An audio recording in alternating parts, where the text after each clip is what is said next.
आप कहते हो कि मंदिर से जाते समय नंदी के कानों में, बहुत सुंदर प्रश्न है आपके, बहुत भाव से और आनंद से आपने करा, और जनमानस के कल्याण के प्रश्न है ये, केवल आपके लिए नहीं है, ये सबके लिए इतने जोरदार प्रश्न है। जो गलती भी करते होंगे तो उसको सुधार सकते।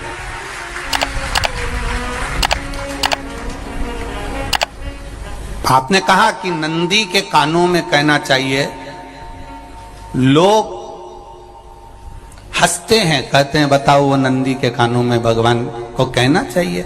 वैसे तो हम आपको एक बात बता दें कि दुनिया के लोग किसी दूसरे धर्म की कभी हंसी नहीं उड़ाते। दुनिया के लोगों को दूसरे का धर्म अच्छा लगता है।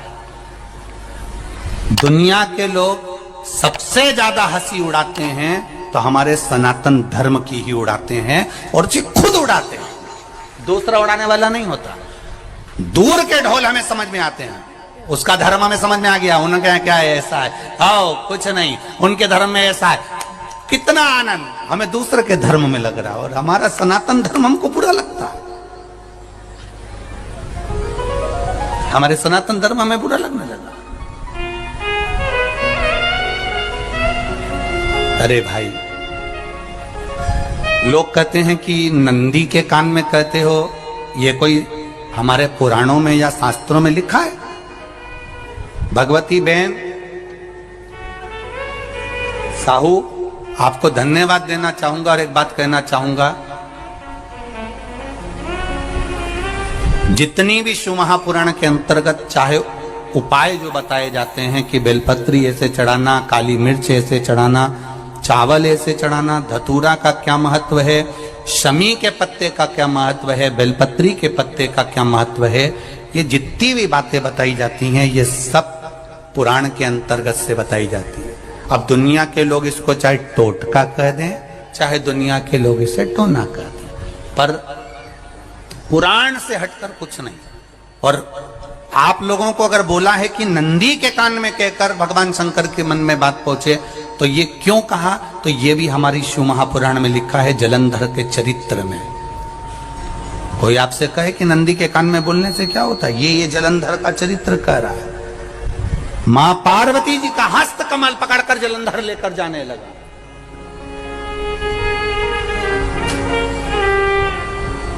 वृंदा का पति लेकर जा रहा।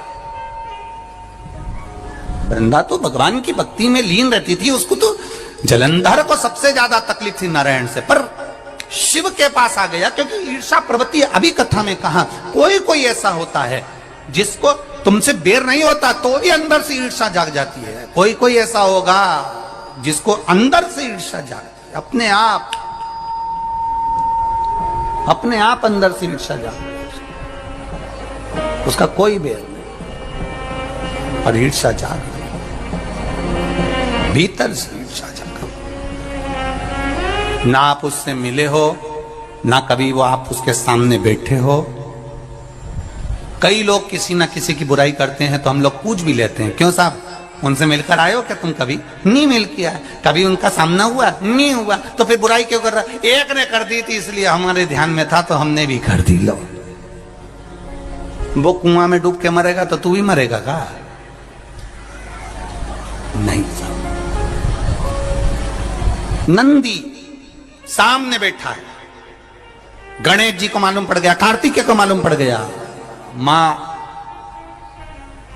पार्वती जी का हस्त कमल जलंधर ने पकड़ लिया और लेकर चला। मालूम पड़ गया, तब नहीं रहा गया। गणेश जी को क्रोध आ गया और गणेश जी महाराज आए, शिव जी को जगाने लगे, पिताजी पिताजी पिताजी कर कर जगाया, उठो पिताजी, पिताजी उठिए, पिताजी जागिए, पिता को जगा रहे हैं। भगवान शंकर नहीं उठे, तप में लीन थे। क्या करें हम? जलंधर के पास में इतना बल है, इतना बल है, और पिता की आज्ञा नहीं होगी तो हम कैसे मार देंगे इसको? मारने को तो हम मार दें। मां ने आज्ञा करी थी कि जलंधर उसको तारकासुर को मार दो, तो कार्तिकेय ने तारकासुर को मार दिया। शिव जी की आज्ञा नहीं तो हम इसको कैसे मारें? क्या करें? सब कुछ गणेश जी ने देख लिया, शंकर जी के ऊपर बहुत बहुत बहुत बहुत प्रार्थना कर कर देख ली, पर शंकर जी नहीं जागे। तब आखिरी में विनायक ने, गणेश ने, जितने लोग आस्था चैनल पर कथा सुन रहे हैं, जितने लोग फेसबुक यूट्यूब पर कथा सुन रहे हैं, इस बात को याद रखना कि नंदी के कान में कहने से क्या होता है वो ये इस कथा से सीख लेना। आखिरी में गणेश जी को लगा किसको कहूं, शंकर जी भी तप में है, नंदी भी तप में है, मैं किसको कहूं? शिव जी को कह के कर थक गया, पिताजी को बोल बोल कर थक गया, पिताजी जागते नहीं। अब मैं किसको कहूं ये बात, किससे कहूं?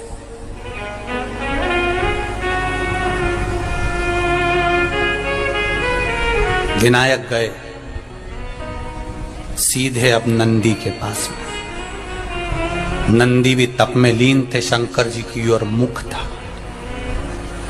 शंकर जी की ओर मुख था। गए और जाकर तुरंत विनायक ने नंदी के कानों में जाकर कहा, नंदीश्वर, मैया का हाथ पकड़कर जलंधर लेकर जा रहा है, पिताजी तप में लीन है, कृपा करिए ना। बस केवल नंदी के कान में कहा, गणेश जी दूर हट गए। नंदी के कान में कहा, शंकर जी के नेत्र खुल गए, शिव जी के नेत्र खुले। ध्यान देना जरा, इस शिव महापुराण की, आशुतोष शिव महापुराण की कथा, जो कथा यहां कही जा रही है, यह कथा पहले के चरित्रों में सुनने को नहीं मिली होगी। जरा ध्यान देना इस संवाद पर, जितने लोग आस्था चैनल पर, जितने फेसबुक यूट्यूब पर सुन रहे हैं। सनातन धर्म की हंसी उड़ाने वाले कह देते हैं नंदी के कान में कहने से क्या होता है, नंदी के सामने जाकर बोलने से क्या होता है, नंदी के पास बैठकर बोलने से क्या होता है, नंदी के पास बैठकर शंकर जी का मात्र दीदार करने से क्या होता है, दर्शन करने से क्या होता है। वो अच्छे से समझ लेना, जो लोग सनातन धर्म पर उंगलियां उठाते हैं, वो अच्छे से समझ ले इस बात को।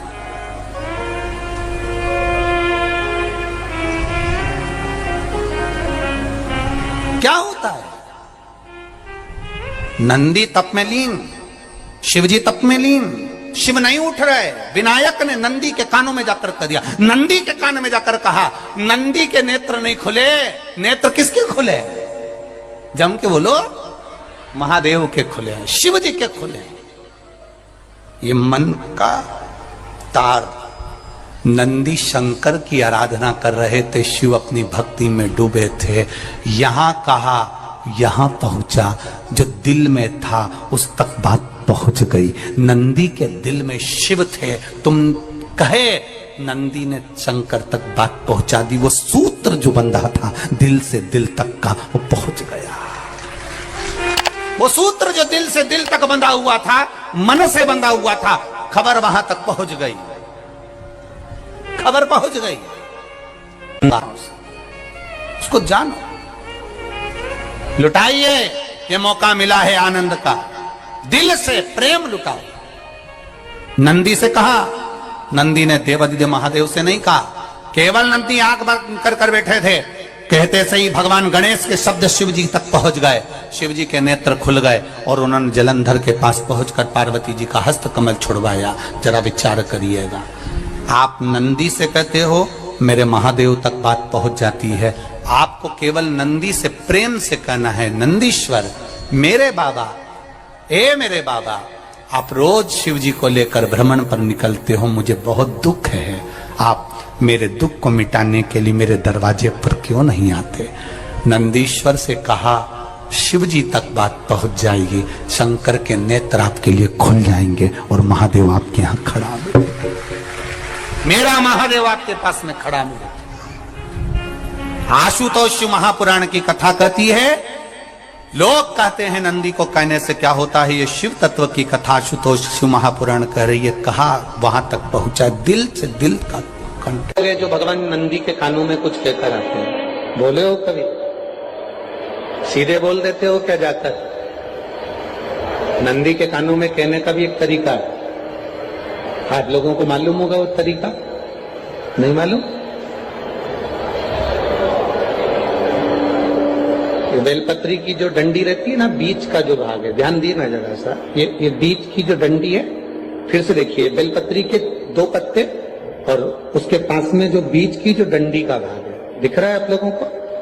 ये 2 डंडी, ये बीच की 2 पत्ती और उसके बीच में जो 2 डंडी का भाग होता है। जब हम देवाधिदेव महादेव से कोई बात कहने वाले होते हैं ना कि बाबा बहुत दुखी हूं, बाबा बहुत तकलीफ चल रही है, बाबा मैंने एक कंपटीशन एग्जाम में परीक्षा दी है, बाबा मेरे जीवन में ये तकलीफ हो रही है, बाबा, तब इस बेलपत्री की जो ये डंडी होती है, इस उंगली से, इस अंगुष्ठ से इस डंडी को पकड़ा जाता है और बाबा के कर्ण में कहने से पहले ये हाथ को नंदी के ऊपर रखकर फिर हम बाबा के नंदी के कानों में कहते हैं और चलते समय इस बेलपत्र को अशोक सुंदरी की जगह पर चढ़ाकर वापिस सजाते हैं। देव अधिदेव महादेव को पार्वती की बात मानना ही पड़ती है और वो कहना ही।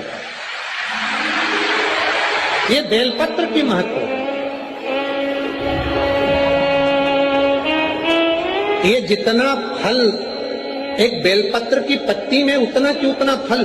हम आपसे फिर कहेंगे, कभी मौका मिल जाए जिंदगी में, कभी तुम्हारे जीवन में अगर मौका मिले और कहीं बेलपत्री का वृक्ष मिल जाए जिसकी छांव तुम्हारे ऊपर पड़ रही हो, तुम्हारे ऊपर अगर बेलपत्री की छांव पड़ रही हो, उसके नीचे बैठकर कभी मौका मिले एक बेलपत्री का पत्ता मात्र रखकर आप शिव जी का नाम लेकर जल भी अगर समर्पित कर रहे हो ना, तो वो 12 ज्योतिर्लिंग को जल चढ़ाने के बराबर फल प्रदान कर। एक बेलपत्री का पत्ता, एक बेलपत्री का वृक्ष, एक बेलपत्री के वृक्ष की छांव हमारे जीवन को कृतार्थ कर देती है, धन्य कर देती है, कृतार्थ। कभी भी शंकर के मंदिर में जाओ, शिव जी का पूजन कर कर जब वापिस आओ, तो शंकर भगवान के मंदिर में जो बाहर नंदी बैठता है, उसके कानों में ओम नमः शिवाय बोलकर अपने मन की कामना उसके कानों में बोलकर आप आ जाइए, आपकी कामना 3 महीने में पूरी हो जाती है। नंदी के ईश्वर भगवान का स्मरण करिए। अगर 7 बेलपत्र आप शंकर को समर्पित करते हो तो 1 बेलपत्र नंदी भगवान पर भी अवश्य समर्पित करो। नंदीश्वर भगवान शिव को समर्पित, 1 बेलपत्र नंदी के ईश्वर की ओर चढ़े।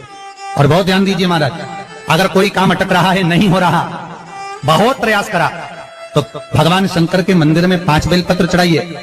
और शंकर भगवान की जो छोटी लड़की है अशोक सुंदरी, आपको बताया था ना अशोक सुंदरी का स्थान, भगवान शंकर की 6 लड़कियां हैं, उसमें से सबसे छोटी लड़की अशोक सुंदरी की जगह पर 1 बेलपत्र चढ़ाइए। फिर 1 बेलपत्र नंदीकेश्वर पर चढ़ाइए और नंदीकेश्वर पर चढ़ाने के बाद भगवान शंकर के मंदिर के बाहर चौखट पर दिया लगा दीजिए साइड में, और फिर अपने घर पर आ जाइए, आपका कार्य सफल होना प्रारंभ हो जाए। नंदीकेश्वर भगवान नंदीकेश्वर का स्मरण कर लेने पर जीव आनंद सुख की अनुभूति करता है, आनंद सुख को पाता।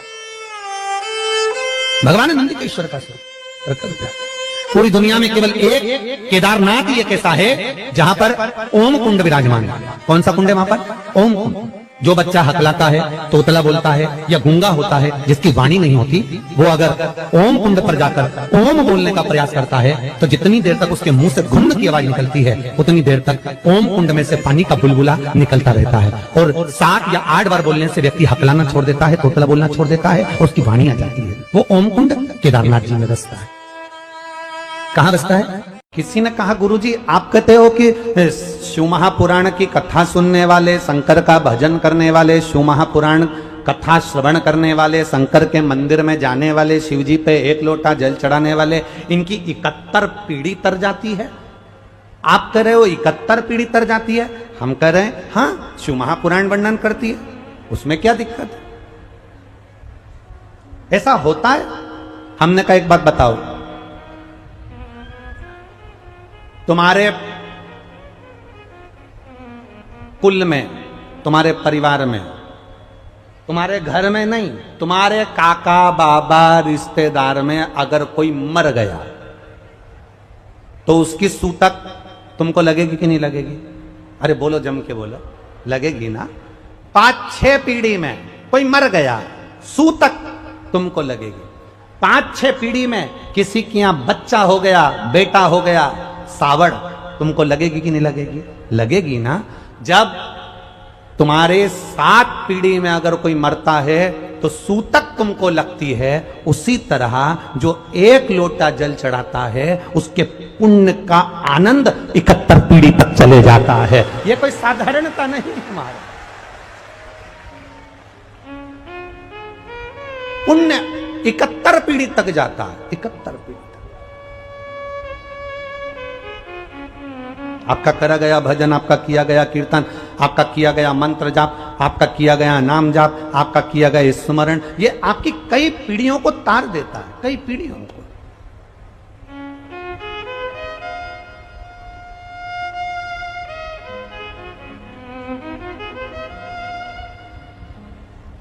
अगर तेरे यार ने मेरे घर में आग लगाई तो मैं जिसका भजन करता हूं वो भी तो मेरा यार है, और वो कोई हल्का फुल्का यार नहीं है, साधारण नहीं है। तेरा यार तो माचिस से आग लगाता है, वो माचिस भी नहीं पकड़ता, केवल नेत्र से देख लेता है और आग लगा देता है। वो कोई साधारण नहीं है। अकाल मृत्यु वो मरे जो काम करे चंडाल का, और काल उसका क्या बिगाड़े जो भक्त हो महा काल का। आप इतनी संख्या में आए हो, आज पूरा रोड जाम पड़ा हुआ है, तुम्हें भी आने में कम से कम रोड पे से कम आधा पौन घंटा लग गया होगा केवल जाम में से निकलने में। बोलो सही है कि गलत है? और अभी भी तुम इतने अंदर बैठे हो, उतने ही जाम में फंसे हैं। जितने बैठे हो ना इस ग्राउंड में, उससे कम 50% रोड में, ऑटो में, रिक्शे में, बस में, गाड़ियों में, ट्रैक्टर में, ट्राली में, ट्रैफिक में फंसे हुए उतने। और ये जाम अभी का नहीं है, सवेरे 9 बजे से 8 बजे से जाम लग चुका था, और वो जाम में लोग धीरे धीरे, वो तो तुम ना जाने कौन सी किस्मत लेके आए हो तो यहां तक पहुंच भी गए हो।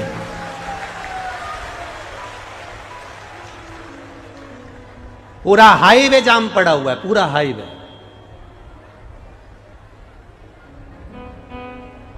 और लोग हम पे इल्जाम देते हैं कि ये सियोर वाला महाराज जब देखो जब जाम करवा देता है। अब हमने किसी से कहा कि तुम जाम लगाओ?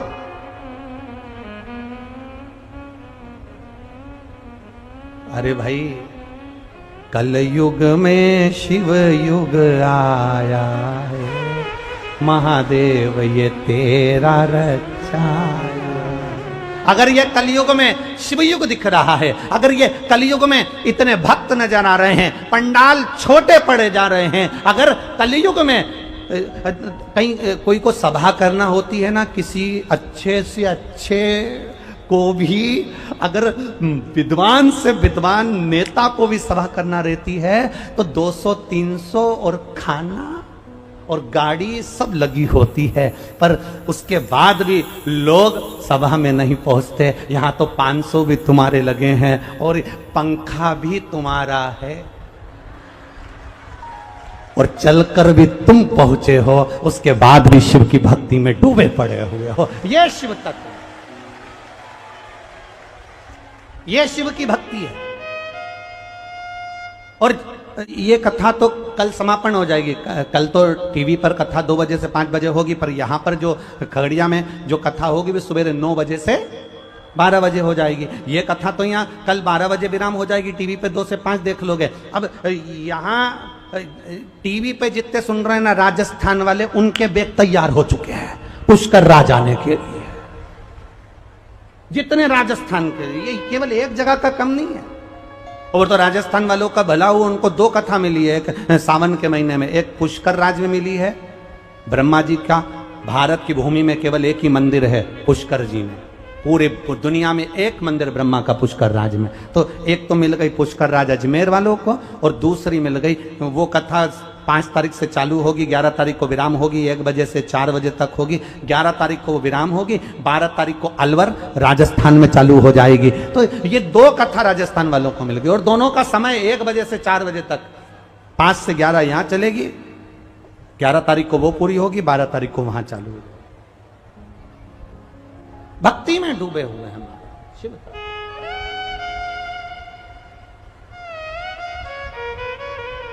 महाराज मकान देखकर किसी का अंदाजा मत लगाना, मकान तो किसी का भी अच्छा हो सकता है, बंगला किसी का भी सुंदर हो सकता है।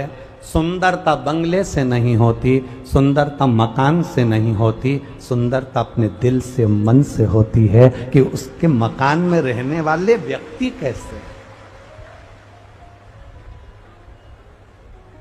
मकान में रहने वाला व्यक्ति कैसा है। दिन भर गाली बके, दिन भर अपशब्द कहे, दिन भर ताने दे, जब देखो जब पत्नी को चिल्लाए, पति को चिल्लाए, आपस में माता पिता को चिल्लाए, रिश्तेदारों को चिल्लाए, अपशब्द बोले, ताने दें, जब देखो जब अहंकार में, जब देखो जब नशे में, जब देखो जब क्रोध में रहे, तो बंगला किस काम का, अटारी किस काम की, 50 लाख की गाड़ी किस काम की, अगर वाणी ठीक नहीं है।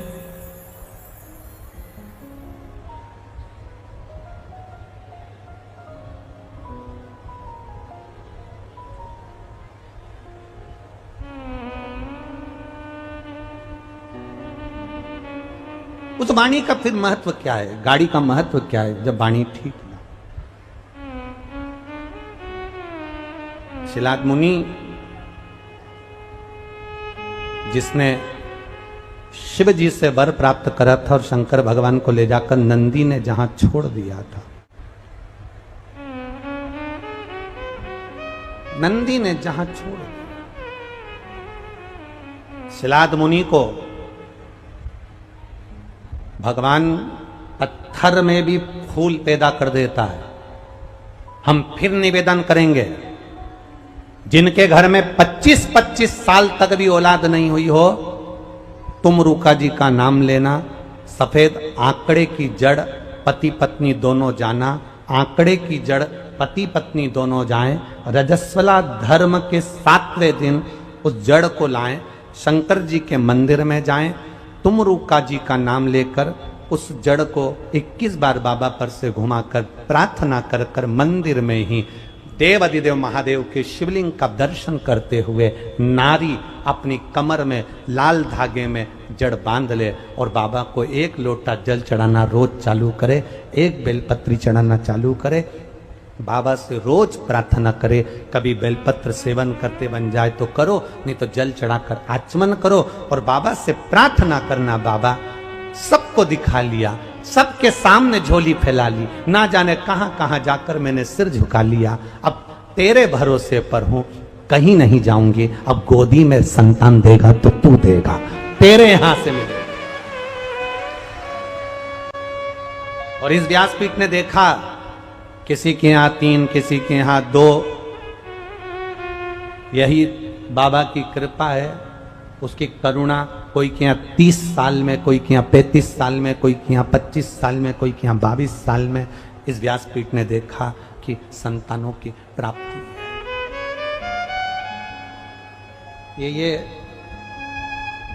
इतने पत्र ऐसे ही नहीं भेज देता कोई। इन पत्रों को कभी पढ़ना, इन पत्रों में आपके हृदय की बात और बाबा ने जो आपको दिया है, ये सब इन पत्रों में लिखा पड़ा हुआ है, सब पत्रों, कोई ऐसे नहीं भेजता। और इतने इससे 4 गुना नीचे फंसे हैं इसमें, नीचे। एक विश्वास के साथ अब शिव का भजन करो, एक भरोसे के साथ मेरे महादेव का भजन करो। ये कथा गोस्वामी परिवार ने कराई है, श्री नवीन कुमार जी गोस्वामी जी ने कराई है। बाबा से प्रार्थना करना, बाबा इस पंडाल में आप स्वयं देवघर छोड़कर बैठे हो, आपसे निवेदन है बाबा हमारी झोली ऐसी भरना कि एक बार हम भी शिव पुराण की कथा करवाएं, ऐसी कृपा। धन देना पर ऐसा मत देना कि वो धन गलत जगह पर चले जाए, धन देना तो ऐसा देना कि सही जगह पर लग जाए। घर में आने वाला धन अगर